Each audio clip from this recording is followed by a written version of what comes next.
मेरा नाम रिया है। मेरी उम्र 23 साल है। मैं एक अमीर घर से ताल्लुक़ रखती हूँ। जैसे ही मेरी पढ़ाई पूरी हुई, मेरे माता पिता को मेरी शादी की फ़िक्र होने लगी।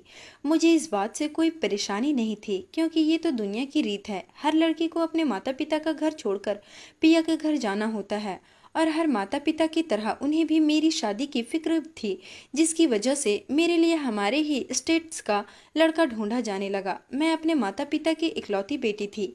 मैं उनसे दूर होना नहीं चाहती थी, मगर हर लड़की की तरह मुझे भी शादी करनी ही थी।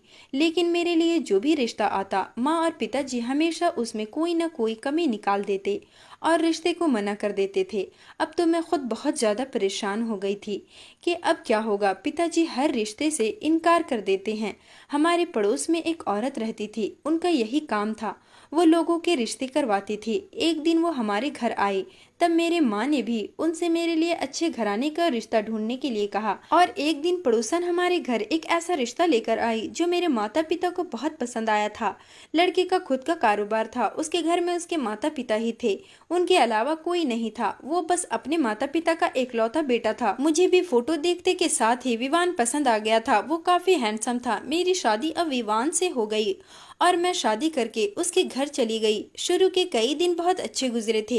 एक दिन विवान को अपने काम के सिलसिले में देश से कई दिनों के लिए बाहर जाना पड़ा। मैं उसकी वजह से थोड़ा उदास हो गई थी, लेकिन फिर विवान बाहर चले गए। दिन गुजरते जा रहे थे। मैंने घर के काम करना शुरू कर दिया, क्योंकि मैं घर में अकेली खाली बैठी क्या करती। एक दिन सुबह का समय था, जब हमारे घर का गार्ड हाथ में कुछ पकड़े हुए हॉल में घुसा आ रहा था। मैंने उससे पूछा, यहाँ क्यों आए हो? तो उसने मेरे आगे एक बॉक्स रख दिया। बोला, साहब के लिए एक पार्सल है। मैंने बॉक्स को देखा तो इस पर मेरे ससुर जी के नाम की स्लिप थी। मैं ये देखकर सोच में पड़ गई कि इस उम्र में ससुर जी को पार्सल कौन भेज सकता है। मैंने जब बॉक्स को खोलना चाहा तो मेरी सास ने आकर वह मुझसे ऐसे झपट लिया जैसे उनकी कोई चोरी पकड़ी जा रही हो। मैं ये देखकर हैरान थी। उनकी इस हरकत पर मैं सोच में पड़ गई थी। वह मुझे बगैर कुछ कहे अंदर चली गई और उनके पीछे पीछे ससुर जी भी अंदर चले गए और दरवाजे को अंदर से बंद कर लिया। मैं अपनी नजरों को झुकाते हुए वापस अपने काम में लग गई।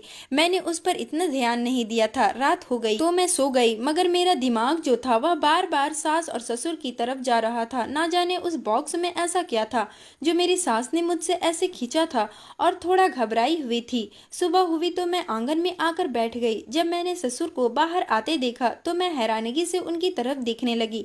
वह अपने ऊपर एक चादर ओढ़े हुए थे और उस चादर में ना जाने क्या छुपा रहे थे, या मुझे ऐसा लग रहा था, क्योंकि उनका एक हाथ चादर के अंदर था। मगर हैरानी की बात यह थी कि उनकी टांगों में हमेशा दर्द रहता था, उनसे ठीक से चला भी नहीं जाता था। मगर आज ऐसे में वो कहाँ गए थे, और ऐसी कौन सी बात जो वह बाहर निकले और नौकर तक को नहीं बोला था। मैं आगे बढ़ी और सोचा कि चलो उनसे पूछ लूं कि उन्हें किसी चीज की जरूरत तो नहीं है, मगर उन्होंने मेरी बात का साफ इनकार कर दिया। और मैं हैरान तब रह गई कि जैसा कल हुआ था बिल्कुल वैसा ही आज हुआ। ससुर और सास दोनों कमरे में चले गए। मैं उनके पीछे कमरे तक गई थी कि सास ने दरवाजा मेरे मुंह पर बंद कर दिया। मैं हैरानी से यह सब कुछ देख रही थी। मैं कान लगाकर सुनना चाहती थी कि अंदर क्या बात हो रही है, मगर मुझे अंदर सिर्फ शोर ही सुनाई दिया। मैं हैरान थी कि अंदर तो सास और ससुर सिर्फ दो लोग थे, फिर इतना शोर क्यों था। उसके बाद मैं अपने कमरे में चली गई। ऐसे ही दिन गुजरते जा रहे थे और मेरे ससुर रोज यूं ही सुबह सुबह न जाने कहां से घर आते, और ऐसा मालूम होता कि उनके हाथ में कुछ चीज मौजूद है जो वो मुझे दिखाना नहीं चाहते थे, मगर मैं जानना चाहती थी कि वह क्या था। सुबह यूं ही वो वापस आए तो मैं हैरान रह गई, क्योंकि इस बार मुझे पता चल चुका था कि उनके हाथ में क्या है। शायद वह चीज वो ना हो जैसा मैं सोच रही हूँ। कुछ कह नहीं सकते, मगर मुझे शक तो था ही। उनके हाथ में एक फिल्म की सीडी थी। मैं हैरान थी कि क्या सास ससुर फिल्म देखते हैं, और किस तरह की फिल्म देखते हैं जो उन्हें कमरा बंद करना पड़ता है। मैं इन सोचों में गुम रहने लगी। फिर एक दिन मैंने फैसला किया कि जरूर पता करूंगी सास और ससुर क्या देख रहे हैं। तभी मेरे ससुर जी बाहर से आ रहे थे। उनके हाथ में वो फिल्म की सीडी थी। वो तेजी से कमरे की तरफ जाने लगे। ससुर जी दरवाजा अंदर से बंद करने की ही वाले थे कि तभी मैं भी उनके पीछे तुरंत अंदर चली गई। मैंने उन्हें बोला कि वह दरवाजा बंद करके अंदर क्या कर रहे हैं, जिससे उनके चेहरे का रंग उड़ गया। मगर मेरे ससुर ने जवाब दिया कि वह फिल्म देखते हैं। मैं इनके जवाब पर हैरान नजरों से उन्हें देख रही थी। अगर वह फिल्म देखते हैं तो उन्हें सबके सामने क्यों नहीं देखते, या फिर दरवाजा बंद करके ही फिल्म क्यों देखते हैं? ऐसी क्या जरूरत है? मुझे कहीं न कहीं उन पर उनकी बातों पर शक होने लगा था, मगर मैं चुप ही रही और वहां से चली गई। उन्होंने दरवाजा बंद कर लिया। मैं दरवाजे के पास आई और कान लगाए ताकि सुन सकूं कि वो सच में फिल्म देखते हैं या सिर्फ एक झूठ है। मगर अंदर से मुझे शोर की आवाज सुनाई देने लगी, जिस पर मुझे थोड़ा बहुत यकीन हो गया कि क्या पता वह सच में ही फिल्म देख रहे हैं। अब ऐसा रोज होने लगा था। रोज मेरे ससुर खुद फिल्म ही की सीडी लाते और मेरी सास और ससुर अपने कमरे में जाते, दरवाजा बंद करते और फिल्म देखने लग जाते थे, जबकि मैं बाहर परेशान अकेले बैठी रहती थी। शादी से पहले मैंने सुना था कि घर में बड़े बुजुर्ग घर की रौनक बढ़ाते हैं, पर यहाँ तो उल्टा ही था। सास ससुर सारा सारा दिन कमरे में रहते और मैं अकेली इतने बड़े घर में इधर उधर मारी फिरती। इतना भी नहीं था कि मेरे पास बैठ के दो चार बोल प्यार के बोल लेते। एक दिन मेरे दिमाग में एक आइडिया आया। अपनी बेचैनी को खत्म करने मेरे पास बस एक यही तरीका था। मैंने उसे अपनाने का सोचा था। अगले दिन मैं हैरान रह गई कि मेरे ससुर सीढ़ी लेकर नहीं आए थे, बल्कि वह घर से ही नहीं निकले थे। ना ही कोई बॉक्स या पार्सल आया था। मैं इंतजार में थी कि कब सीढ़ी आए। 5 से 6 दिन गुजरे, मगर मेरे ससुर घर से बाहर कहीं नहीं गए। मैंने बातों बातों में उनसे पूछा कि वह बोले कि तुम तो जानती ही हो बेटी कि मेरी टांगों में कितना दर्द रहता है, इसलिए वह बाहर नहीं जा सके। मैं इस बात पर भरोसा करने की बजाय हैरान थी, क्योंकि उनकी टांगों के दर्द का तो मुझे पता था, मगर वह तो शुरू से था और सीढ़ी तो पहले भी लाते थे। और यही बात मैंने उनसे कह दी कि दर्द तो आपकी टांगों में हमेशा ही रहता है, आप तो रोज ही सीढ़ी लाते थे, फिर 5-6 दिन से क्यों नहीं ला रहे? तो ये सुनकर उनके चेहरे का रंग उड़ गया। वह मुझसे गुस्से में बोले कि मैं उनकी किसी भी बात से मतलब न रखूं, वरना मेरे लिए अच्छा नहीं होगा। मैं हैरान हो गई और रोती हुई वहां से चली गई। मुझे उनसे अब थोड़ा डर लगने लगा था। जिस तरह उन्होंने मुझे ऐसा बोला था, अब मेरा शक यकीन में बदलता जा रहा था कि जरूर ही कोई ना कोई बात तो है। अगले ही दिन वह सीडी ले आए और फिर उस फिल्म को सास के साथ देखने के लिए अपने कमरे में चले गए और मैं तुरंत उनके पीछे गई। मुझे डर भी लग रहा था, मगर मैंने हिम्मत रखी। मैं सास ससुर के पास गई और उनसे कहा कि मुझे भी यह फिल्म देखनी है। मैंने 2-3 दिन से यही सोचा था कि मैं भी फिल्म देख लूंगी तो जो शक है वह भी दूर हो जाएगा। मगर ससुर की बात सुनकर मैं दंग रह गई जब उन्होंने मुझे यह कहते हुए मना कर दिया कि मैं यह फिल्म नहीं देख सकती। मैंने हैरत से उनसे पूछा कि आखिर मैं ये फिल्म क्यों नहीं देख सकती, जिस पर उन्होंने मुझे कहा कि यह हमारे जमाने की फिल्म है, इसलिए तुम इसे नहीं देख सकोगी। इतना कहकर उन्होंने दरवाजे को अंदर से बंद कर लिया था। अब मैं बाहर खड़ी सोच में डूबी हुई थी कि यह क्या बात हुई भला। आखिर उनके जमाने की फिल्म अगर मैं देखना चाहती थी तो मुझे क्यों रोक रहे थे? मैं बाहर ही बैठ गई। थोड़ी देर बाद ससुर और सास बाहर निकल आए थे। मैंने उनसे कुछ भी नहीं कहा, क्योंकि ऐसा ना हो उन्हें मुझ पर शक हो जाए, इसलिए मैं चुप ही रही। आज तो ससुर के चेहरे पर मुझे थोड़ी परेशानी भी नजर आई। मैं सोच में पड़ गई थी। दिन गुजर गया, मगर मेरे सवाल के जवाब मुझे नहीं मिल सके। रात हो गई और मैं अपने कमरे में सोने के लिए चली गई। मेरी सास और ससुर भी अपने कमरे में चले गए। आधी रात को जब मेरी आंख खुली, मुझे अपने कमरे में घुटन सी लगने लगी, तो मैं बाहर निकल कर आ गई। और जब मैं अपने आंगन में आई तो मैं दंग रह गई, क्योंकि 2 आदमियों को मैंने दरवाजे के बाहर देखा था, जिन्हें देखकर मैं हैरान रह गई थी कि आखिर वह लोग कौन है। मेरा दिल किया कि अंदर चली जाऊं, मगर मेरी हिम्मत नहीं हुई। मैंने पूछा कि वह लोग आखिर कौन हैं। दोनों के चेहरे पर चादर थी, जिसकी वजह से मैं उन्हें नहीं देख सकी। मगर अचानक मेरी आंखों के सामने अंधेरा सा छा गया। घबराते दिल के साथ मैं वहीं जमीन पर गिर पड़ी। मुझे नहीं पता था कि वह दोनों लोग कौन थे और हमारे घर में क्या कर रहे थे। आखिर सुबह मेरी आंख खुली तो मैं कमरे में मौजूद थी। मुझे सर में बहुत दर्द हो रहा था। मैं कमरे में कैसे आई थी मुझे कुछ भी याद नहीं था। मुझे अचानक रात की बात ध्यान आई। मैं बाहर की तरफ भागी, जहाँ मेरे सास और ससुर बैठे थे। उन्होंने मुझे देखकर वहां अपने पास बिठाया। मैंने पूरी बात उन्हें बताई कि कैसे मैंने 2 लोगों को रात अंधेरे में घर में देखा था। मैं बहुत परेशान थी। उनकी बात सुनकर मैं थोड़ा शर्मिंदा हो गई जब मेरी सास ने मुझे कहा कि मैं उन्हें आवाज लगाती, उन्हें बुलाती अगर ऐसी कोई बात थी तो, मगर मेरे दिमाग में ऐसा कुछ नहीं आया था। मेरी सास के कमरे का दरवाजा बंद था, इसलिए मेरा ध्यान ही नहीं गया। लेकिन ससुर की बात सुन मैं और ज्यादा हैरान रह गई। जो उन्होंने मुझसे कहा कि वह सिर्फ मेरा ही वहम होगा। मैंने परेशानी से उनकी तरफ देखा था। मैंने उन्हें समझाने की बहुत कोशिश की कि वह मेरा वहम नहीं था, मगर उनकी हरकत पर मैं दंग ही रह गई। जब उन्होंने गार्ड को बुलाया और उससे पूछा कि क्या कल रात यह कोई दो आदमी आए थे। मैंने गार्ड को देखा। मैं हैरानी से उसे देखने लगी जब उसने जवाब दिया कि वह सारी रात ड्यूटी पर जाग रहा था, मगर कोई भी घर में नहीं घुसा था। अगर ऐसा होता तो जरूर पता चल जाना था। दूसरे दो गार्ड भी यही कह रहे थे। मैं बिल्कुल परेशान हो चुकी थी। अब तो मुझे ऐसा लगता था जैसे मैं पागल हो रही हूँ। मैंने उन्हें समझाने की बहुत कोशिश की, मगर मेरी सास ने मुझे शांत किया कि मैं कुछ दिन से सही से कुछ खा पी नहीं रही हूँ, इसलिए शायद कमजोरी की वजह से गिर गई होगी। उनकी बात पर मैं खामोश हो गई। सारा दिन मैं सोच में पड़ी रही कि अब भी मुझे यही लगता है कि वह मेरा वहम है, और कभी मुझे ऐसा लगता कि सच में वहां पर कोई था और उसी में से किसी एक व्यक्ति ने मुझे बेहोश किया था। क्या सच था और क्या झूठ, मेरी समझ में कुछ भी नहीं आ रहा था।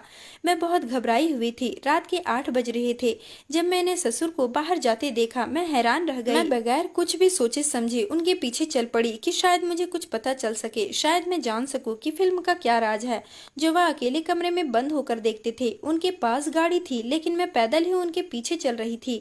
मैं चोरी छुपे उनके पीछे जा रही थी। आगे एक जगह जाकर रुक गए, फिर वो एक दुकान में गए। शायद वह सीडी की दुकान थी। 10 मिनट बाद उस दुकान से बाहर निकले। जब वह निकले मैं हैरत से उन्हें देखने लगी। उनके हाथ में वाकई में एक सीडी थी। उनके जाते ही मैं उस दुकान में गई। मैं पूरी तरह से शक के दायरे में बाहर आना चाहती थी। इसी वजह से मैंने दुकानदार से पूछा, मगर फिर कुछ सोचते हुए वहीं पर रुक गई और कुछ सीडी खरीद कर वापस घर आ गई। घर आकर मैंने सास और ससुर का कमरा बंद पाया। मैंने दुकानदार से कोई सवाल जवाब नहीं किया था, क्योंकि क्या पता वह मेरे ससुर को बता देता, जिसकी वजह से मैं मुश्किल में आ जाती और फिर मैं ऐसा कोई खतरा मोल नहीं ले सकती थी। इसलिए मैंने उस दुकानदार से कुछ नहीं पूछा था। जो मुझे करना था वह खुद ही करना था। अगले दिन दोपहर को ससुर वह सीडी ले आए।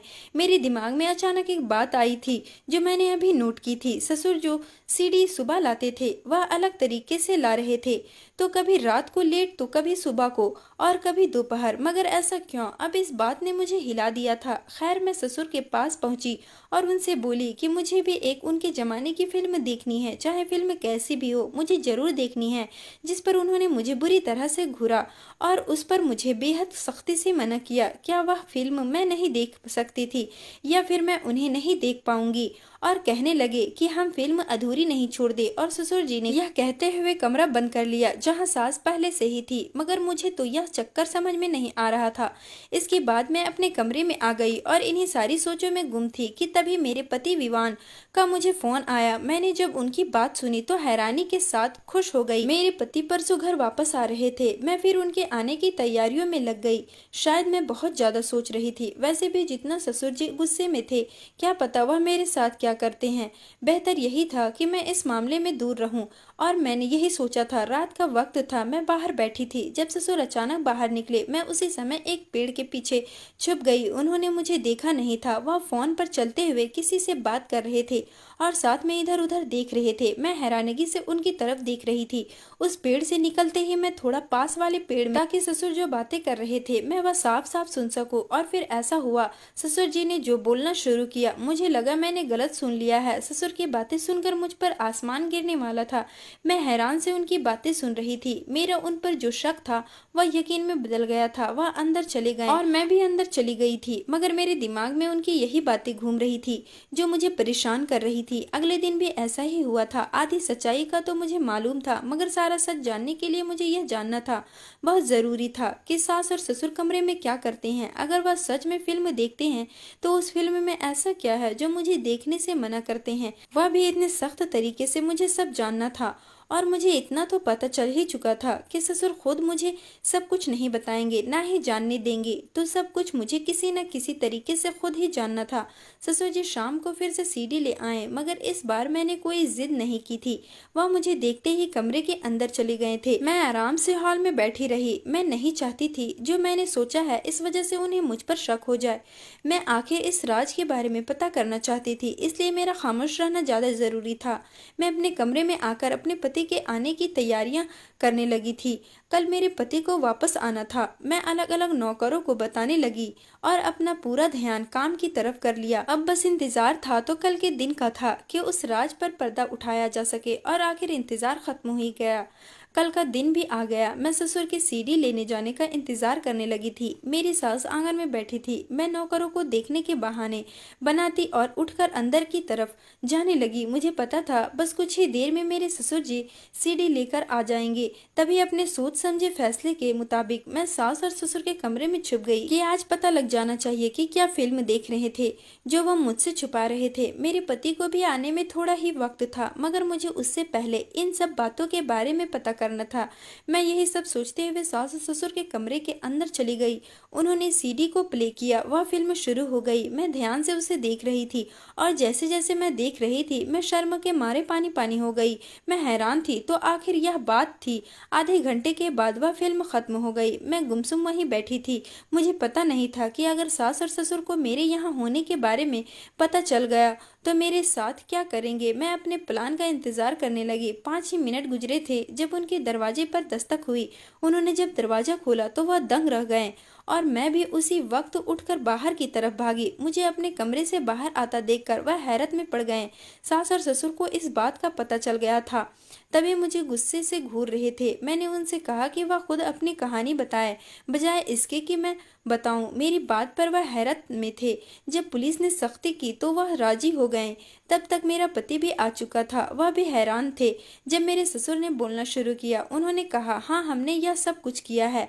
हम एक गैंग के लीडर थे। हमारे साथ 2 और आदमी थे। हम सालों से इस काम में हैं और इसे अंजाम दे रहे हैं। हमारा काम लड़कियों को अगवा करना है और हमने कई लड़कियों को बाहर के देशों में भेजा। उनमें से कुछ से भीख मंगवाते हैं और हाथ पैर तोड़ देते हैं और उनसे कई लड़कियों को जबरदस्ती हम गलत कामों में लगाते थे। हमारा पूरी एक गैंग है।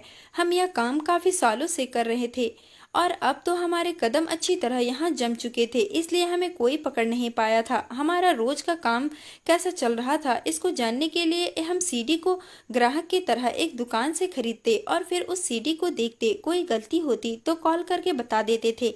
हमें कोई पकड़ नहीं पाया था। आज तक यह सारी दौलत हमने उसी से इकट्ठा की है। पता नहीं इस लड़की को कैसे पता चल गया। मैं तो इसे पहले ही दिन जान से मरवा देना चाहता था, मगर मेरी पत्नी ने मना कर दिया। शायद इसके दिल में अपनी बहू के लिए रहम आ गया था और इसके पहले मैं इसका कोई और बंदोबस्त करता। इससे पहले ही ये हम तक पहुंच गई। ससुर मुझे गुस्से से घूर रहे थे और जिस पर मैं हैरान थी। मेरे पति भी हैरानी से खड़े थे। मेरे पति ने कभी सोचा भी नहीं था कि सालों से वह किस तरह की जिंदगी गुजार रहे थे। उस रात उन्हें इन सब बातों के बारे में पता चला और उन 2 आदमियों को देखना मेरा कोई वह नहीं था, बल्कि वहाँ एक ससुर और दूसरे उन्हीं के साथ मिला हुआ एक आदमी था। गार्ड को भी ससुर ने अपने साथ मिला लिया था। सीडी वाला भी उनके साथ मिला हुआ था। ससुर जी समय इसलिए बदल देते ताकि किसी को उन पर शक न हो। मेरे पति को काफी शर्मिंदगी हुई। पुलिस उन्हें ले गई और उनके जरिए बाकी सबको भी गिरफ्तार कर लिया गया था। कितनी अजीब बात थी ना। हमने वह घर छोड़ दिया। मैं पढ़ी लिखी थी। मैंने काम करना शुरू किया। मेरे पति ने वह सारा पैसा अलग अलग एनजीओ के ट्रस्ट को दे दिया था। हमने मिलकर काम किया। आज ज्यादा बड़ा ना सही, मगर सालों बाद हमारा एक छोटा सा कारोबार है। मैं खुश हूँ कि मेरे पति जल्दी संभल गए। हर लड़की से मैं बस यही कहना चाहती हूँ, कभी भी माँ बाप को छोड़कर घर की दहलीज पार मत करो। वह लोग जो आपका साथ देने का दावा करते हैं, आपसे बड़ी बड़ी बातें करते हैं, आप नहीं जानते कि वह असल में आपके दुश्मन है। अगर सच में वह आपको चाहते हैं तो अपने माँ बाप के सामने लेकर जाते ना कि चोरी छुपे आपको घर से भागने की सलाह देते, ना कि आपको गुमराह करते। दोस्तों, उम्मीद करती हूँ आपको हमारी कहानी पसंद आई होगी। कहानी पसंद आई है तो वीडियो को लाइक करें, चैनल पर नए हैं तो चैनल को सब्सक्राइब करें और हाँ, नोटिफिकेशन बिल को जरूर दबाएं ताकि अगली अपडेट सबसे पहले आपको मिले।